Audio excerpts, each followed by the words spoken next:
हम लोग चेन्नई से आए हैं। अच्छी बात है। किस काम के लिए आए हो? गंगा माँ के बारे में जानने के लिए आए हैं।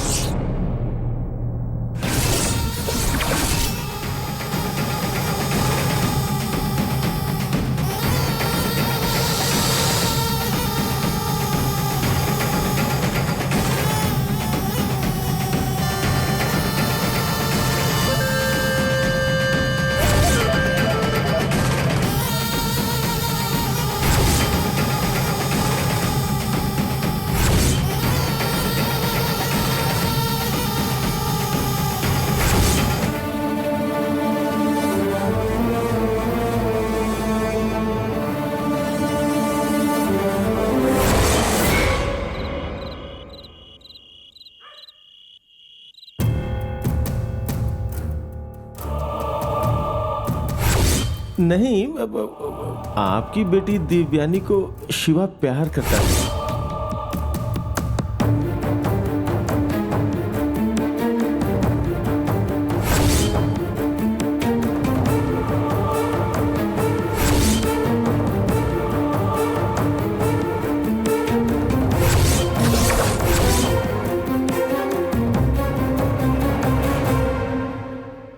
पापा, खाना खाने चलिए। क्या खाना खाऊं? तुम्हारी दीदी के साथ काम करने वाले वो लोग जब से आए ना, तब से मैं अपना चैन खो चुका हूं। मुझे भूख नहीं है बेटी, तुम जाकर खाना खा लो। पापा, आप दीदी को गलत समझ रहे हैं। बिना आग के धुआं नहीं उठता। वो जो लड़का यहाँ पर आया था, वो दिव्यानी से प्यार करता है। मुझे तो कुछ शक हो रहा है पापा। इस गांव के बारे में और गंगा के श्राप के बारे में दीदी बहुत अच्छे से जानती है। दीदी को फोन करते वक्त हमेशा आप उसे याद दिलाते थे, फिर उसके बाद भी दीदी किसी लड़के से प्यार करके शादी करने के बारे में कभी भी नहीं सोचेगी।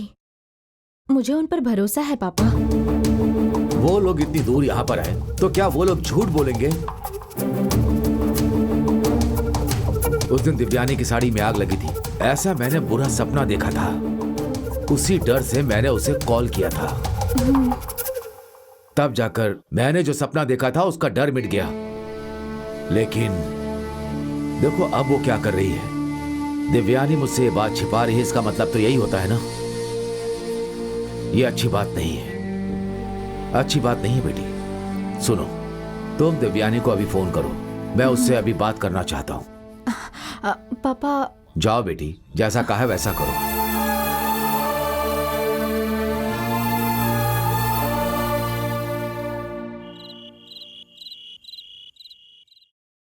अगर वो पवित्र है, लोग उनकी पूजा करते हैं, तो फिर उससे डरते क्यों हैं? और गांव वालों को वो क्यों कष्ट दे रही हैं? एक गलती और उसका दंड वो गलती करने वाले की अपेक्षा गलती करवाने वाले को दंड देती हैं। उसी तरह जो लोग मूक दर्शक बने रहते हैं, वो भी पाप के भागीदार होते हैं। और उसका ही दंड ये गांव वाले भुगत रहे हैं। समझ में नहीं आया गुरुजी, थोड़ा अच्छे से समझाइए ना। ना समझो तो ही अच्छा है। पर किस लिए? आप लोग इस युग के बालक हैं और साथ में पढ़े लिखे हैं। प्रश्न तो उठाएंगे ही, सब विस्तार से जानना चाहते हैं, परंतु भय ही आप लोगों में विश्वास पैदा करेगा और आने वाली बाधा से आपकी रक्षा करेगा। इस गांव के लोगों का भय और भक्ति का कारण ही उन्हें गलत करने से रोकता है और साथ ही बाधाओं से उन्हें बचाता है। आप तो ज्ञानी पुरुष हैं, तो फिर सत्य को छोड़कर आप इस डर को भक्ति बताकर अंधविश्वास क्यों बढ़ा रहे हैं? शुरू में ही मैंने कहा, संसार का रहस्य ज्ञान है। आकाश में रॉकेट भेजने वाले भी भगवान को नमन करते हैं, पूजा पाठ करते हैं। इसे क्या कहोगे तुम? श्राप और दंड, ये सब कब तक चलता रहेगा? जिसने गलती नहीं की उसे कोई भय नहीं। दंड गलत करने वालों को मृत्यु उपरांत मिलता है। पर जो विश्वास करते हैं उन्हीं लोगों का वो नुकसान क्यों कर रही है? ये विधि का विधान है। हम चाह के भी इसे रोक नहीं सकते। विश्वास या भक्ति रहे ना रहे, भय तो होना ही चाहिए। आप एक ज्ञानी और शक्तिशाली पुरुष हैं। इन गांव वालों के कष्टों और दुखों से इन्हें मुक्त तो करवा सकते हैं आप। उसके लिए मेरे गुरुदेव ने भी प्रयत्न किया था, किंतु वो समय पे नहीं कर पाए, इसलिए वो जिम्मेदारी मुझे सौंप के चले गए। उनके कार्य को मैंने प्रारंभ कर दिया है। जिसकी लोग पूजा करते हैं, उस शक्ति को मिटाने के लिए हमें उनकी अनुमति लेनी ही पड़ेगी। उसके लिए बहुत सारा पूजा पाठ अनुष्ठान करने का विधान है। अगर हम कोशिश करें तो क्या इसे पूरा नहीं कर सकते? कर सकते हैं। किसी भी कार्य को करने के लिए मन चंचल नहीं होना चाहिए, सप्त गुण होना चाहिए। त्याग, धैर्य, साहस, बलिदान, करुणा, बुद्धि। किसी भी कार्य की सिद्धि के लिए ये सारे गुण होना बहुत जरूरी है। आपने तो 6 गुण ही बताए थे, 7वां कौन सा है?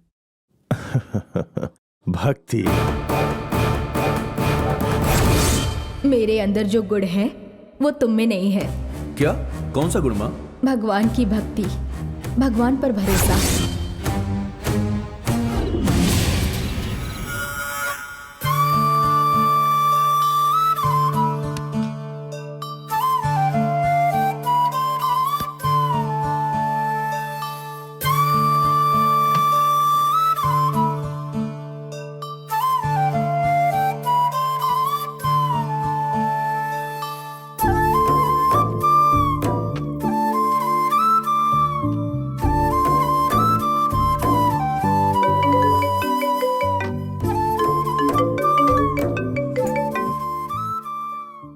पापा, बेटी, एक जरूरी बात है।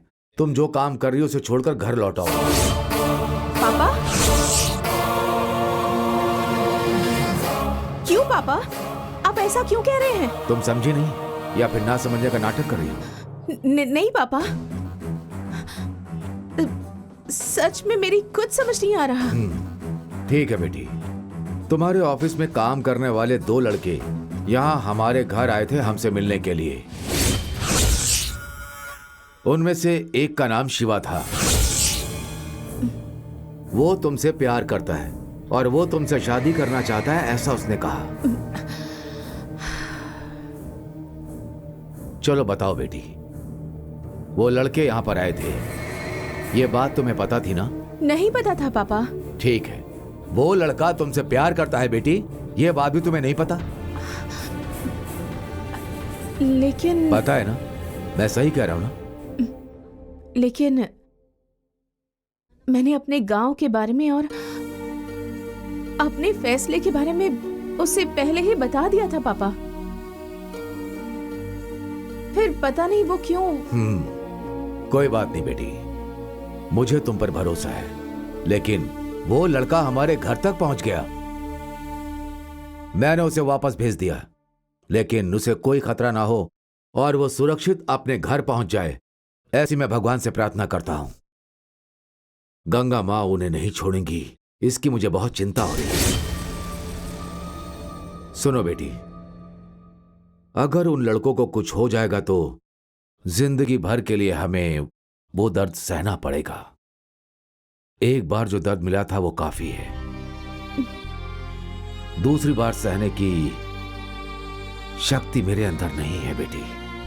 किसी को कोई परेशानी ना हो यही सोचता हूं, इसलिए तुम अपने काम से इस्तीफा देकर गांव वापस लौट आओ बेटी। क्या हुआ, जवाब नहीं दे रही हो? ठीक है पापा, जॉब से रिजाइन करने के लिए कुछ फॉर्मेलिटीज करनी होती हैं, वो पूरी करके मैं गांव लौट आती हूँ। बेटी, तुम्हें कोई परेशानी तो नहीं है ना? नहीं पापा। ठीक है बेटी, मैं फोन रखता हूँ। ठीक है पापा।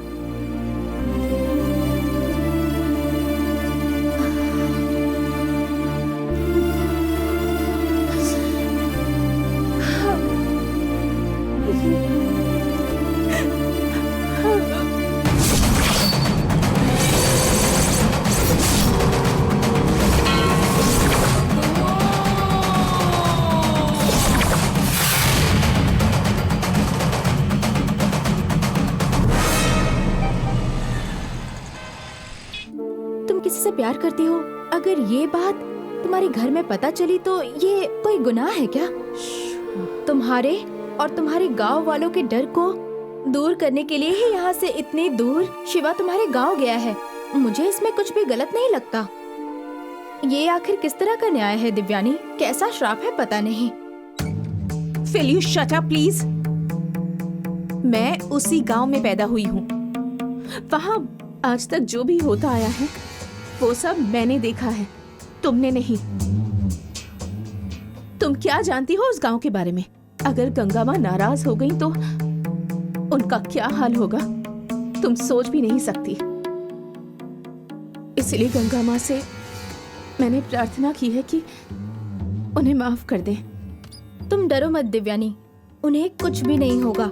एक मिनट, मैं शिवा को कॉल करके बात करती हूँ।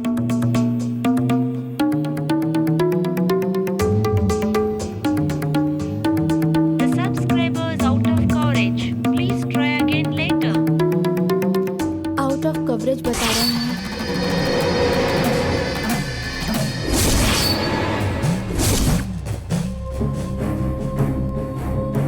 रुक जाओ, मैं प्रभा को कॉल करती हूँ।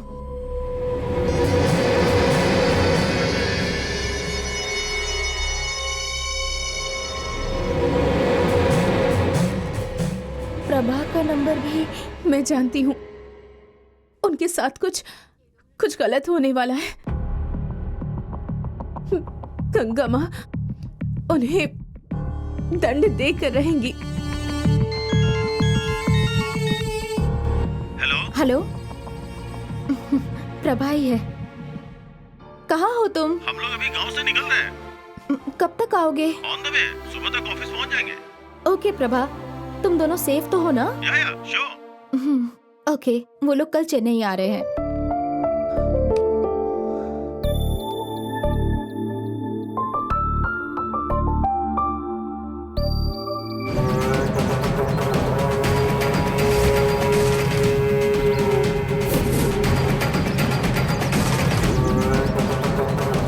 गांव का एक आदमी भी सच्चाई नहीं बता रहा। शिवा, फालतू में टेंशन क्यों ले रहा है यार? वो क्या है ना शिवा, गुरुजी ने कहा था ना, अभी कुछ करने का सही वक्त नहीं है। उन्होंने यही कहा था ना, एक दिन तुम सब कुछ जान जाओगे, तब तक तो इंतजार करना पड़ेगा ना। बस कर यार। तुम इस गांव को हल्के में मत लो, चाहे गंगा माँ हो या कोई भी हो, इस कड़कापुर में कोई रहस्यमय शक्ति जरूर है। चुप कर। ये सब बेफिजूल है। इस गंगा माँ का श्राप इस गांव वालों को परेशान करता है, ये बात उनके दिमाग में बैठाई गई है, और इसीलिए कुछ भी होता है उन्हें लगता है कि वो गंगा माँ ने ही किया है, और इस बेवकूफी को गांव के लोग श्राप समझते हैं। पढ़ी लिखी गोल्ड मेडलिस्ट दिव्यानी भी इस बात को मानती है। अब कोई क्या करेगा? पर तू देख लेना भाई, एक न एक दिन मैं सच्चाई साबित करके रहूंगा और दिव्यानी से शादी करूंगा।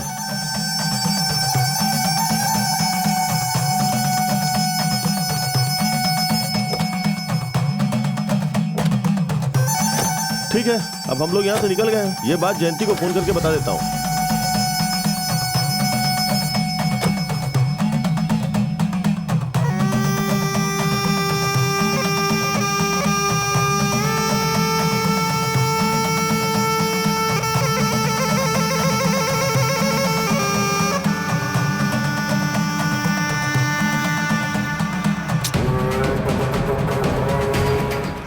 सिग्नल नहीं है यार।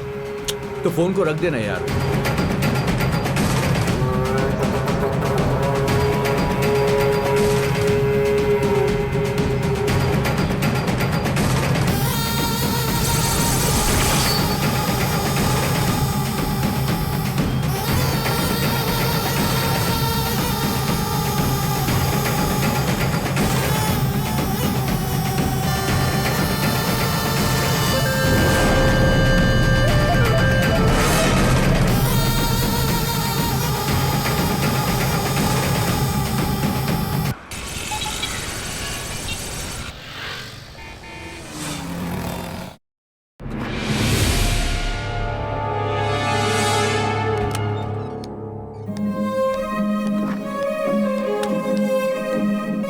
May I come in? Yes, please come in.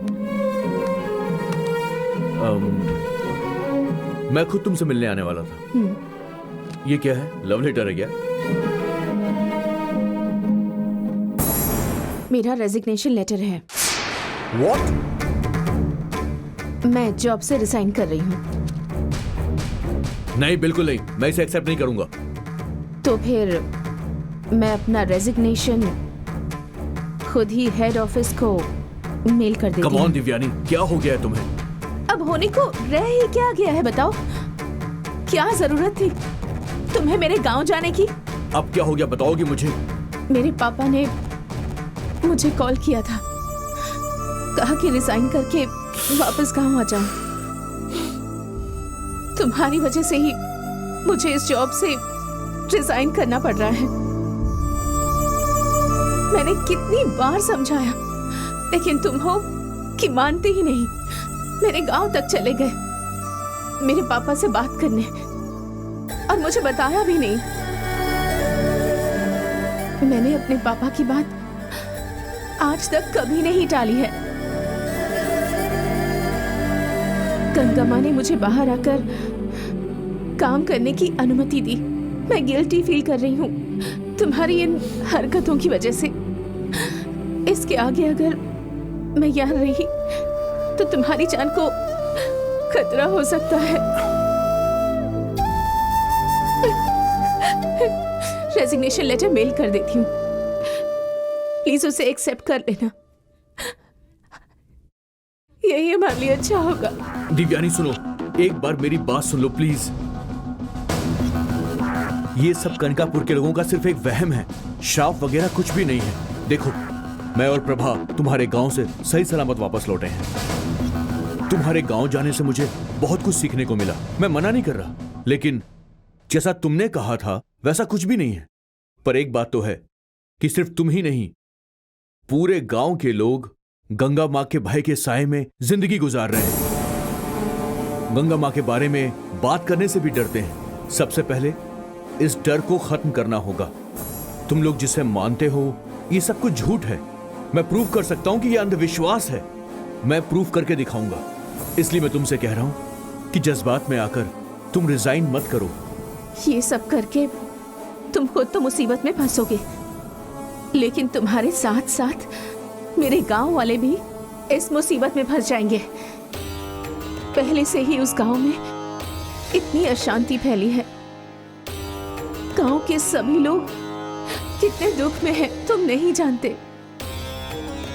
अगर तुम इसे अंधविश्वास मानना चाहो तो मान सकते हो, लेकिन हमें इन बातों पर पूरा विश्वास है। हमारे मन में जो डर है वो सामान्य डर नहीं है, बल्कि गंगा मां के श्राप का डर है। हम जैसे हैं वैसे ही ठीक हैं। तुम्हें वहां आकर ऐसे बहादुरी दिखाने की कोई जरूरत नहीं है। तो ये सब करना बंद करो।